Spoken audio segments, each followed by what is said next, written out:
Good morning. We're back again. All right, so I have both my co-presenters here today. One is very busy with some Play-Doh, which is good.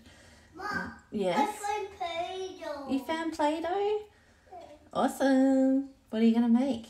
Blue, yellow, and what? Nice. Good colours. All right, so we have That our... one can work.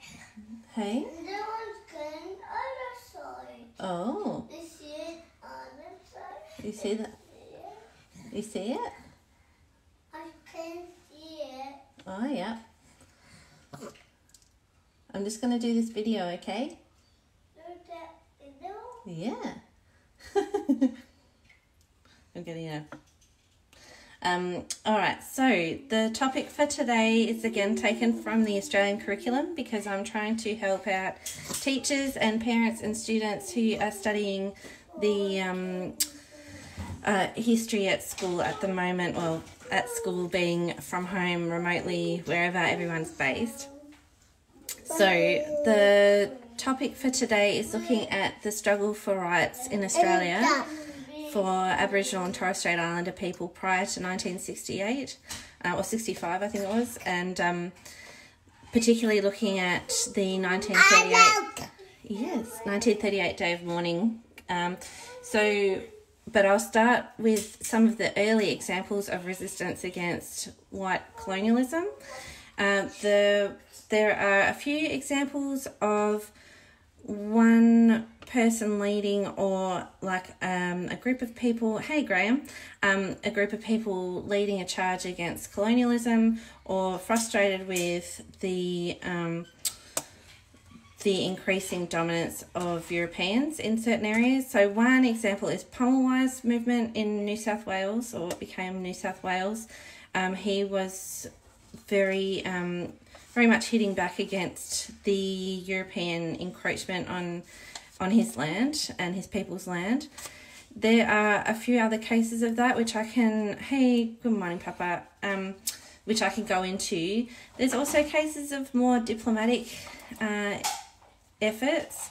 So Bennelong I would count in amongst that. He was one of the people who was kidnapped by Governor Phillip in the early days of European settlement in New South Wales. Yeah, and then he, oh, morning, Ralph. Bula, Yandra. Yes, so Yandra. See? So Bennelong ended up having kind of a friendship with Governor Phillip, but then it was a very one where they were trying to extract information and whatever they could from each other, I would argue too. So one person you could read around that would be Inga Clendenin, but I know you guys have limited time. So the other thing to do is check out the First Australians documentaries that Rachel Perkins has been involved in making, because they go into that quite well. I've taught from that a lot. So there are those early efforts of either resistance or negotiation to try and get rights for Aboriginal and Torres Strait Islander people. The Torres Straits are... there you go, Ralph saying Yandra Baba. So, yeah, those are important, and I can definitely send through more of those. There are also more organised efforts. One which is really well known, and there's been some amazing work done with theatre companies around it, is the movement at Corandurk. Morning, Jemima. So there was, I forget the name of the theatre group, but Joanna Cruikshank was involved with this, and they reinterpreted the Corandurk protests against what the state government, or the colonial government in Victoria at the time, was trying to limit what could be done at Corandurk, which was run by a missionary named John Green. And John Green was trying to set up a fairly autonomous economic unit on the mission site. And the neighbours didn't really like it. The the colonial administration didn't really like it either. So there's examples of protest led largely by William Barrett. He and a lot of other people from Corrandirk walked all the way from Hillsville to Melbourne to protest. And so there are those examples where communities are working together to articulate their dissatisfaction with what's going on and the limitations that are being placed on them.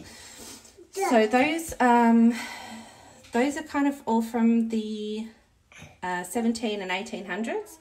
And then by 1938, we've got the Day of Mourning, which was coinciding with the sesquicentennial of Australia's European colonisation, and led by Aboriginal leaders from New South Wales. And they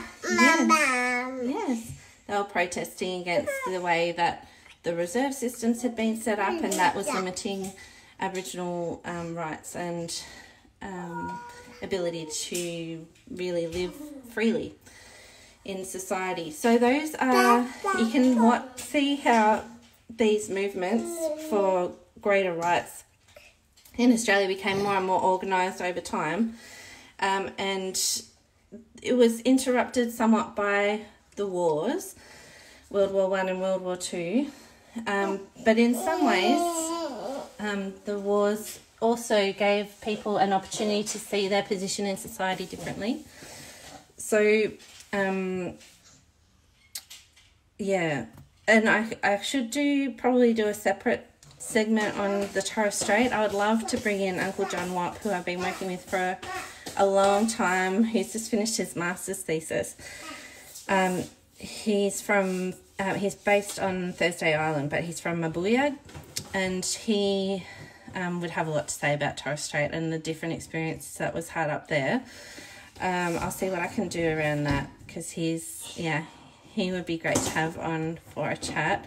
If you're looking for resources around this, one of the books that I've taught from a lot is this one by Richard Broome, Aboriginal Australians. The book I mentioned, I'm getting a big collection of books in my kitchen now. This is a book I mentioned yesterday by Anne Curthoys, which is great about the freedom rides. So if you want me to check any details, again, this is very, very loved. I had so much time when I did my honours. Aboriginal Victorians, if you're Victorian-based. If you're looking for specific state-based experiences, another really good one is Rosalind Kidd's work on Queensland. So each state or colony had their own legislation which came in particularly for Aboriginal and Torres Strait Islander people. So in Victoria, this started in the 1860s. We had legislation crafted especially for Aboriginal people. It defined who was Aboriginal and then determined who could live on the missions and reserves that were set up, or who could live more freely outside of those systems, and often that tore families apart. So the impacts of that were extensive and long-lasting, and I would say you can see the marks of them still. And a lot of the states and territories are the same. Just make sure, oh, it's a balloon getting played with back there. It's Eamon's birthday almost, so I've blown up some balloons. So those are the more legislation was set up and the more formalised Australia's systems of racially based policy became, the more people had something to push up back against, but also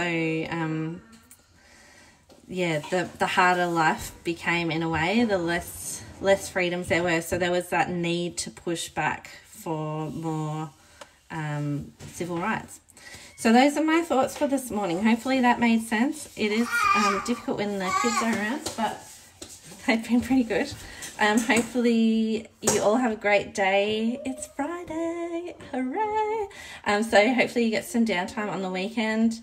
And let me know if there's anything I can do. A few of you have asked me to do little classes for your kids or for your classes through school if you're a teacher. So I really am excited about that. So if you want me to do something like that for you, you haven't asked me yet, feel free to get in touch or ask me to do a live on a certain topic on here as well. I'm very happy to do that. And always happy to go into more depth in the comments as well, where I can put up more. I'll put up more resources today. Like, I know there's a copy of the petition that exactly, Kel, well done. Survival. Runaway babies. Yeah, I'll put up more resources. There's a petition that William Barrack and the community at Corranderk wrote too, which I'll put up. I'm pretty sure that it was either State Library of Victoria or Public Records Office of Victoria has digitised it. There's heaps of stuff available online, so that's the blessing. And it's just about, I'll try and just consolidate it so it's all in one place for you guys to access if you haven't already got copies of it. If I'm reinventing the wheel and you already have all this, let me know that too, because I don't want to do that. But yeah, it's kind of nice for me to talk about stuff that I feel is really important and that I've been teaching for a long time. So yeah, anyway, have a great weekend and I'll be in touch soon. Bye.